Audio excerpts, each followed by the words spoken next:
Hai teman-teman sekalian, gimana kabarnya? Mimin berharap teman-teman yang menonton video ini dalam keadaan sehat. Dan pada episode kali ini, Anulus Story akan membawakan alur cerita dari serial anime yang berjudul Kaiju nomor 8 episode ke-6. Dan tak usah berlama-lama lagi, kita langsung saja ke alur ceritanya. Tapi sebelum itu, Mimin minta untuk subscribe dan dukung channel ini, agar Mimin selalu semangat menceritakan alur cerita anime yang menarik untuk kalian tonton.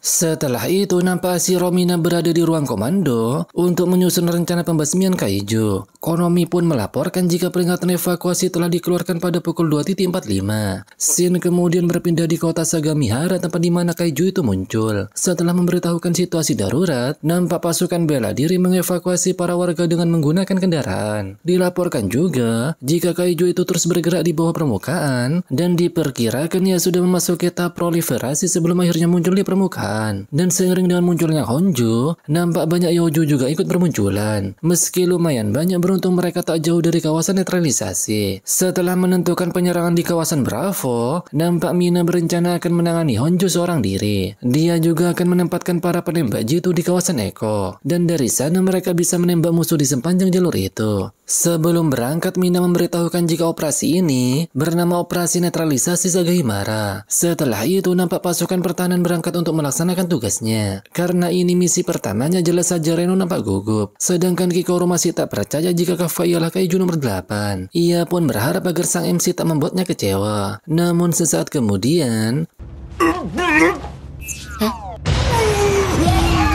melihat Kafka yang ingin muntah, jelas saja teman-temannya merasa panik. Setelah itu, nampak beberapa kendaraan peluncur roket bersiap untuk menyerang Honjo. Dan pada saat bersamaan, tim Soshiro telah sampai di tempat netralisasi. Dari kejauhan, nampak Honjo berukuran besar sedang menuju ke arah mereka. Soshiro pun akan menjelaskan rencananya. Diketahui jika Honjo itu akan dihadapi oleh Kapten Nasi Romina. Namun masalahnya di sini, banyak Yojo yang keluar dari dalam tubuh Honjo tersebut. Oleh karena itu, mereka pun ditugaskan untuk membasmi Yojo yang ada di kawasan ini dan tak membiarkan mereka keluar dari tempat netralisasi. Dan tim yang memiliki anggota baru seperti Kafka dan yang lainnya akan ditempatkan di baris paling belakang. Dengan kata lain, mereka ialah benteng terakhir dalam operasi kali ini. Soshiro juga berkata, sebagus apapun prestasi di tempat latihan itu tak akan menyelamatkan siapapun. Para pemula seperti mereka diharuskan menunjukkan kemampuannya di medan perang ini.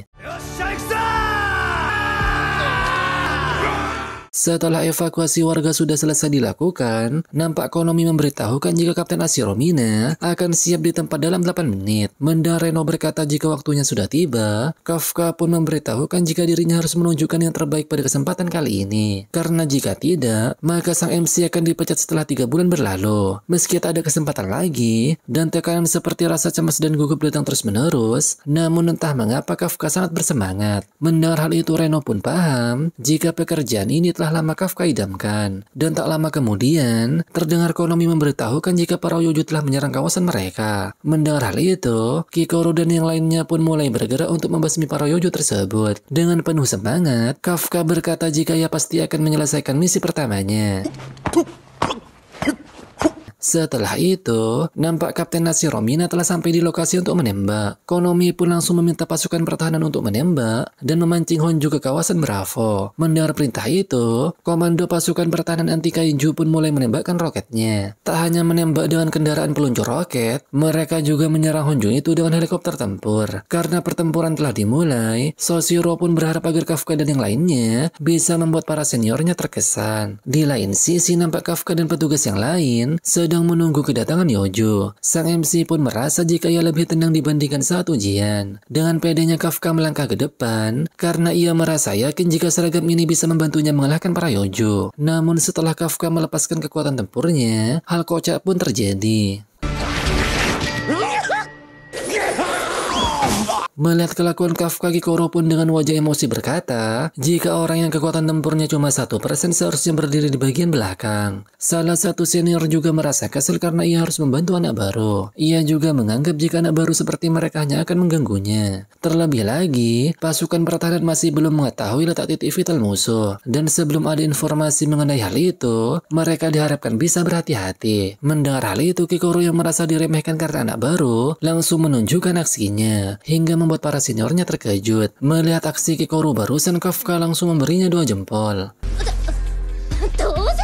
Di sisi lain, nampak Iharu berhasil membasmi para Yojo dengan bantuan para seniornya. Namun di saat Iharu akan memamerkannya kepada Reno malah berhasil membasmi Yojo seorang diri. Melihat hal itu jelas saja membuat Iharu merasa terkejut. Meski berhasil mengalahkan Yojo seorang diri, namun Reno masih tidak puas karena ia harus menjadi lebih kuat lagi. Ia harus kuat supaya seniornya tak perlu berubah menjadi Kaijo. Di tempat lain, nampak Kaguragi dan Izumo juga berhasil membasmi para Yojo seorang diri. Melihat hal itu, jelas saja para seniornya merasa terkejut dengan anak baru tahun ini. Bahkan ketua tim Nakanoshima sampai tertarik dengan mereka berdua. Setelah itu Konomi memberitahukan jika para Yojo di beberapa kawasan telah berhasil dikalahkan. Mendengar hal itu Kafka pun merasa jika mereka sangat hebat. Karena tak bisa diam terus-menerus seperti ini, terlebih lagi semua orang sudah berusaha, Kafka pun memikirkan apa hal yang bisa ia lakukan. Sang MC lalu mengingat jika pasukan pertahanan masih belum mengetahui titik vital musuh. Oleh karena itu ia pun akan bertarung dengan menggunakan senjatanya. Dan ternyata sang MC akan membedah Yojo untuk menemukan titik vitalnya. Meski hanya memiliki 1%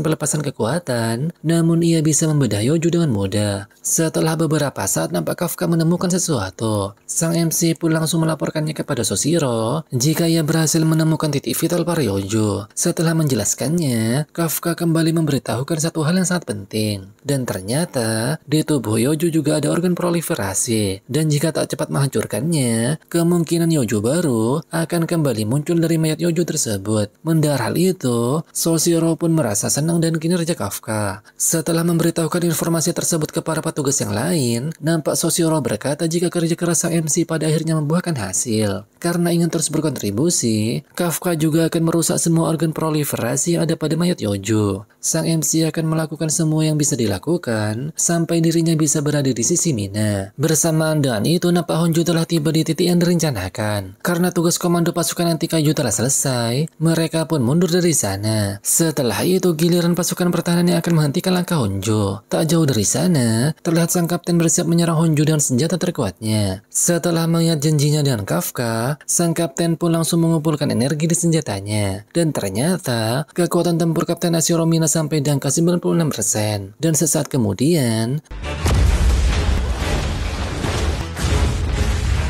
setelah sang kapten melakukan 2 kali tembakan, nampak Honjo itu tumbang dan reaksi vitalnya juga telah menghilang. Setelah itu Mina kembali mengisi pelurunya dan bersiap melakukan tembakan ketiga. Meski Honjo mengalami kerusakan parah dan sepenuhnya berhenti bergerak, namun Mina kembali mengisi pelurunya dan akan melakukan tembakan keempat. Melihat hal itu jelas saja Konomi merasa terkejut karena Honjo itu telah tumbang. Karena sang kapten bersikeras, jadi Konomi pun mengizinkannya melakukan tembakan keempat. Melihat kekuatan Mina yang sangat hebat, jelas saja membuat Kafka merasa terkesan. Di saat bersamaan, Soshiro pun datang dan menanyakan apakah sang MC ingin menyerah. Karena jika ingin berada di samping Mina, maka Kafka harus memiliki kekuatan yang seimbang dengannya. Mendengar hal itu, Kafka malah menanyakan dengan wajah jengkel, apakah Soshiro bisa melakukan hal yang seperti itu.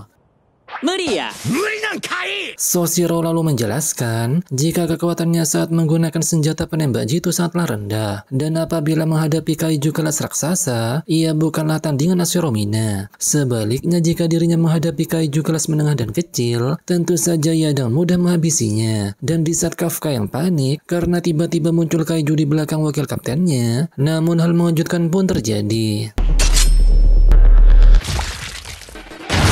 Saking cepatnya Kafka bahkan tak bisa melihat dengan jelas serangan Soshiro barusan. Diketahui jika Soshiro berasal dari keluarga pembasmi kaiju dari periode Muromachi, dan ia lebih ahli dalam metode pembasmian seperti ini. Soshiro juga memberitahukan jika kapten dan wakil kapten adalah kekuatan tempur terbesar dalam pasukan. Oleh karena itu mereka pastinya memiliki peralatan khusus yang cocok. Bersamaan dengan itu, nampak Mina melaporkan jika Honjo sudah dikalahkan. Namun meski begitu pertunjukan utamanya baru akan dimulai. Melihat Kafka yang merasa heran, Soshiro pun menjelaskan jika Honjo itu bisa berkembang biak dalam jumlah yang sangat besar. Dan setelah ia dikalahkan, maka Yojo yang bersembunyi akan keluar sekaligus. Setelah sang wakil kapten memberikan perintah untuk menghabisi para Yojo, nampak Izumo merasa jika hal itu akan sulit dilakukan. Mendengar perkataan anak baru yang mengeluh, para senior pun nampak senang karena sekarang giliran mereka yang akan menghabisi para Yojo tersebut. Ketua Nakanoshima lalu merangkul mereka seraya berkata agar mereka berdua istirahat dan menyarankan menyerahkan sisanya kepada senior. Namun Kaguragi dan Izuma menolak karena mereka juga akan bertarung. Melihat anak baru yang mulai kelelahan, nampak Konomi merasa khawatir karena tingkat kekuatan tempur mereka juga telah menurun. Namun meski begitu, Soshiro merasa jika bisa melewati rintangan ini, maka kekuatan mereka pastinya akan meningkat. Dan kebanyakan para petugas akan mengakhiri karirnya sebagai petugas biasa. Dan hanya sebagian kecil petugas yang bisa melampaui batasan dan berkembang menjadi level kapten. Dari semua anggota baru tahun ini, hanya Shinomiya Kikoro yang berhasil melampauinya. Dan satu lagi, sang wakil kapten merasa jika Reno mempunyai potensi. Di sisi lain, nampak Iharu merasa kesal karena kekuatannya tertinggal jauh dari Reno. Setelah mengalahkan para Yojo yang ada di sana, mereka pun akan berangkat untuk menuju garis depan. Namun tak lama kemudian, mereka bertemu dengan seorang petugas pembedahan. Melihatnya, jelas saja Reno merasa heran mengapa petugas itu berada di tempat ini. Dan di saat Iharu memperingatkannya, nampak petugas itu mengoceh tentang organ proliferasi yang telah dihancurkan. Ia pun merasa heran mengapa organ itu bisa ketahuan. Dan ia juga menyangka jika di antara petugas ada orang yang sangat memahami kaiju.